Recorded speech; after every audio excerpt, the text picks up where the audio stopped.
Ježiš, tohle bude těžké. Takže máme 19. dubna, kolik je?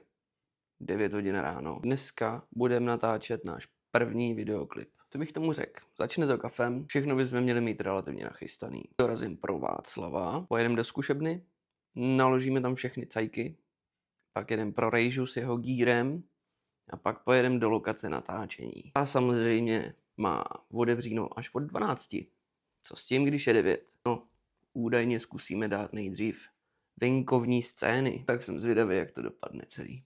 První klip raketky a mám pocit, že vůbec nevím, co děláme. Ještě to zkusím nějak rámcově připravit, představit rámcově, čeho se to týká. Takže jdeme dělat skupinovou seanci pro osamělý lidi, takže budeme mít místnost s 20 židlema, plus minus, a tam přijdou všichni lidi, co nechtějí být sami, a mezi ně přijdu i já. Budeme tam mít takovýho hajzlovskýho prýsta, úplně vymazlenýho zlámoše, a to bude takovej bídák místní. A ten furt bude kazit náladu tomu jednomu cizákovi, co přijde mezi tu skupinu osamocených lidí, ale oni chtěli být sami, ne aby tam přišel cizí ještě člověk, co chce být sám s někým. Dává to smysl? Ne, to je jedno. No, takže to na to všechno máme nachystaný. Ty vole, vůbec nevím, co mám říkat do těch videí. Kurva. Autentický, vole. Buď autentický do píči, nebo skončíš sám. Teďka sjedeme pro Václava, protože... Proč asi, ty vole? Proč asi jedeme pro Vaška, vole? Kreténe.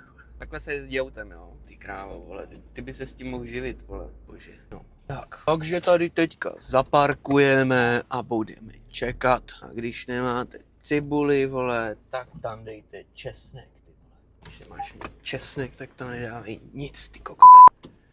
A je to zaparkováno. Jak se tohle využije v prostřihu o tom, jak se dělal klip, to jsem teda zvědavej, ty vole. Tak, máme 9:30, 8 je nová 9, protože jsem si nepřeřídil letní čas. A teď čekáme na toho našeho hrdiného 6strunného bojovníka. My jsme říkali, že to bude ve 30. Kde? Tamhle.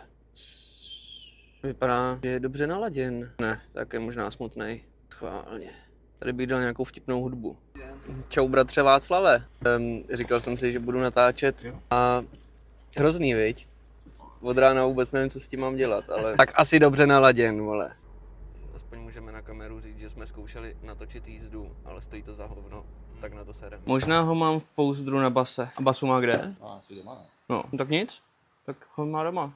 A moc si sem sjede, když tak. Je vidět, že nám plánování velice dobře jde. Máme skoro všechno. Kurva, jak se mi to klepe. Kromě mlhostroje, teda mlhostroj máme, ale nemáme ovladač, protože ho Kuba někam zašil. Jinak je 10:02, v 10:30 máme jet pro Rejžu, jo. Nebo máme u něj být. A ty vole, vypadá to, že možná i stíháme. Co myslíš, stihneme to? No tak to je krásný. Ladies and gentlemen, Mr. Vašek. Můžeš udělat soutěž vzírání. Máme zamčeno? Jo, můžeš. Ještě nějaký zajímavý poznatek. Nakonec těch cajků je zase docela dost, co? No, víc než jsme hráli včera. Fuj. Bys mohl říct nějaký svoje pocity. No, ale... Cokoliv Tonska to pak střihne. Já vím, jo, ale já teďka momentálně žádný pocity nemám. Že Vašek nemá pocity, jo? Tak jestli to máš pocit, nemít pocit. Jsem dead inside. Tak musíš říct nějaký... Kam jedem? Co jdem dělat? Jedem pro Rejžu, myslím. Počkej, tak já ti dám. Takhle se to nemá dělat, že jo? No nevím, jedem pro Rejžu a pak na místo určení, ne? Je to tak. Který odbírá Arš Mervenář. No, do té doby budeme stát před vchodem, ale to jsou jenom 2 hodiny, to je v pohodě. Musíš to říct na kameru. To jsou jenom 2 hodiny, to je v pohodě. A nemáš dál? Nemám nic, Co budeme mít k obědu? já nevím, Tak. nějaký housky. To musíš jako asi nějak jako vrepnout, aby to bylo kde střihnout. To je dobrý, asi ne. Jo, Prostě střihne jen tak. Já myslel jako, že ten blok jako ukončíš. Sorry, jako. Ukončují tento vstup. Kde se všechny autobusové zastávky mění na kebaby? Nevím, to je asi jenom specifikum Boleslavy. Asi jo, no. V Hradišti se to nestalo ještě. Jsem ještě nikdy nečekal na autobus. Auto jsem třeba měl kebab, ty vole. Bych dostal nápad, jako, dal bych si kebab, ty vole. To čekání mě zžírá. Tak, ver. O 3 minuty dřív jsme tady, to je pič, vole. Kde je Rejža? Musíme jiným telefonem natáčet jeho dramatický příchod. Tam bych dal třeba do pozadí hrát hudbu americkou národní hymnu s textem Kazachstánu. Ani se neznáme. Prý, jo? Já nemůžu psát na Messengeru, že jo, když natáčím asi. Já nevím, co já tam mám. Já se jsem se přidával. Počkej, já to zkusím schválně. Okay, mám. To je shit. Čekáme hyr.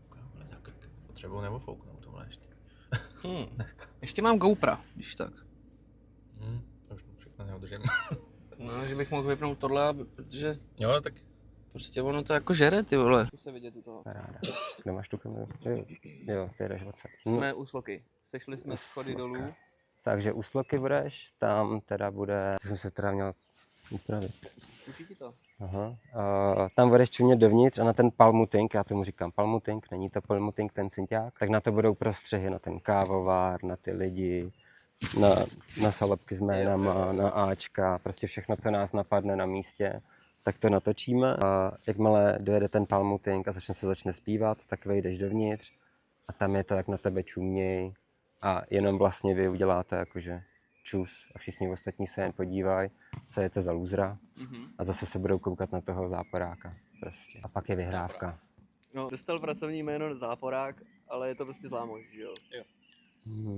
Čekej, zkuste to, je tam zákaz vjezdu a hřiště není naše, takže se může stát, že vás správce vletí. Pokud to risknete, nechte auto u toho plotu za branou.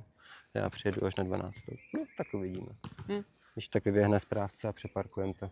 Vím, že tady se normálně parkuje. Prostě nebudeme tahat cajky, ty vole. Na to vytahání aspoň. No. No počkej, tak já si tohle otevřu, abych si držel přesně. Chci vidět. Takže jsme Sloka 1 a jde vyhrávka 1. Prostě sedí na žídli, potí se, ruce se mu třesou, prostřehy na různý úhly a záběry. Jasně. Malý displej. To není na natáčení úplně. Každopádně máme v tom systém. Jo, na poslední slide silně zavře oči.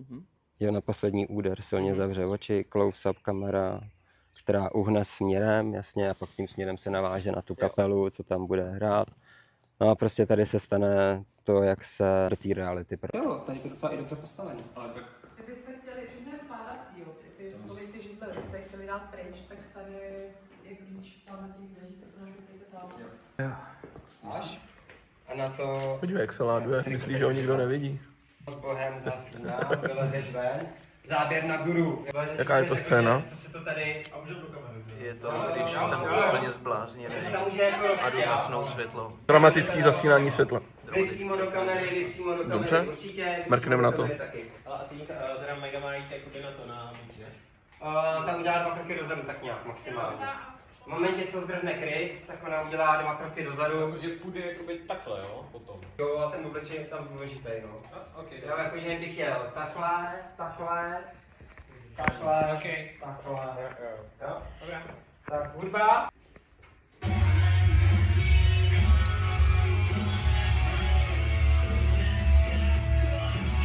Vy vzadu koupíte, co se to děje?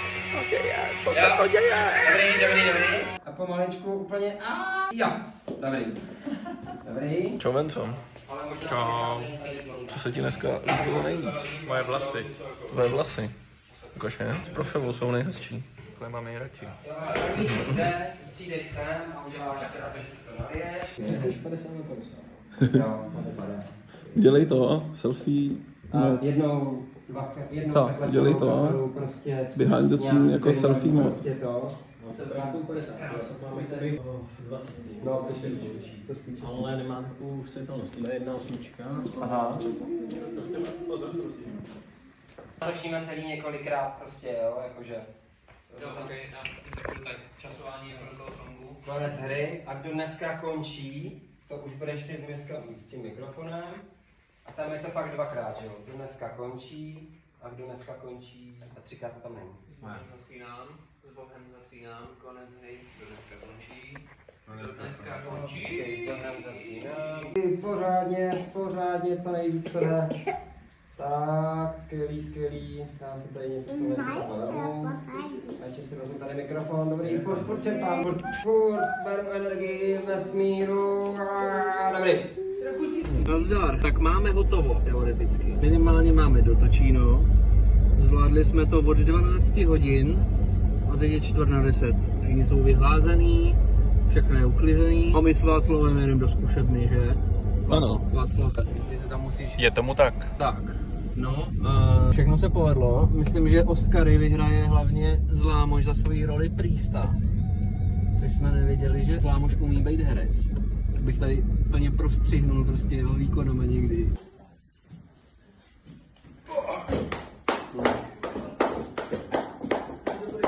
Dobrý. To se neúplně. Jakoby já z toho mám docela dobrý pocit. Uvidíme, co z toho vznikne, ale teda bylo to s nějakýma kompromisama. Toho času bylo fakt málo, takže za kolik to je? Už bylo 12, teď je 9. Za 9 hodin jsme prostě natočili klip pro 3minutovou písničku. A to je asi všechno. A my to zakončíme nějakým párečkem rohlíčku, že? Tak jo.